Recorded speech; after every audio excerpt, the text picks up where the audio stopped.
ఖచ్చితంగా ఇక్కడ వరకు కూడా అడపాదడపా కార్యకర్తలు వచ్చే ప్రయత్నం చేసినప్పుడు కూడా ఇంటి చుట్టుపక్కల దాదాపుగా నందీనగర్ లోపలికి కంజెస్టెడ్ ఏరియా, ఇటు బసవతారకం హాస్పిటల్ పక్క లైన్ నుంచి రావచ్చు, నందీనగర్ బస్ స్టాప్ ఇటు రోడ్ నెంబర్ 14 బంజారా హిల్స్ నుంచి వచ్చే అవకాశం.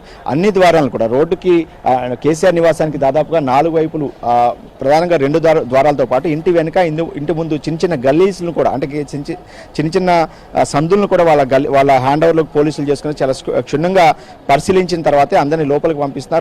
ఎందుకంటే విచారణ చేసే సమయంలో బీఆర్ఎస్ క్యాడర్ ఎవరైనా తరలి వచ్చినా లేకపోతే ఇక్కడ ఆందోళన నిర్వహించే అవకాశం కూడా కనిపిస్తుంది. సో వాళ్ళందరినీ కూడా ఎక్కడికక్కడ కట్టడి చేస్తున్నారు. ఈ పరిసర ప్రాంతాలన్నిటి కూడా నిజానికి ఒక రకంగా చెప్పాలంటే ఈ పరిసర ప్రాంతాలన్నింటినీ కూడా పోలీసులు వాళ్ళ స్వాధీనంలోకి తీస్తున్నారు.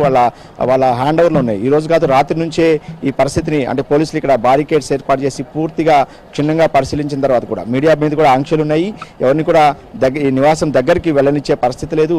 చాలా దూరంగానే దాదాపు ఒక 500 మీటర్ల దూరంలోనే మీడియాని కూడా ఆపేసిన పరిస్థితి కనిపిస్తుంది. ఇక నాయకుల్ని కూడా ఎవరిని ఇటువైపుకి అసలు రానియట్లేదు. ఎందుకంటే పక్కనే తెలంగాణ భవన్ కూతవేడి దూరంలోనే ఉంటుంది. అక్కడ నుంచి అనూహ్యంగా ఇక్కడికి అంటే క్యాడర్ కూడా పెద్ద ఎత్తున తరలి వచ్చే అవకాశం ఉంది. నాయకులంతా కూడా సిటీతో పాటు హైదరాబాద్ సిటీ, హైదరాబాద్ చుట్టుపక్కల నియోజకవర్గాల నుంచి క్యాడర్ని కూడా సమీకరించారు.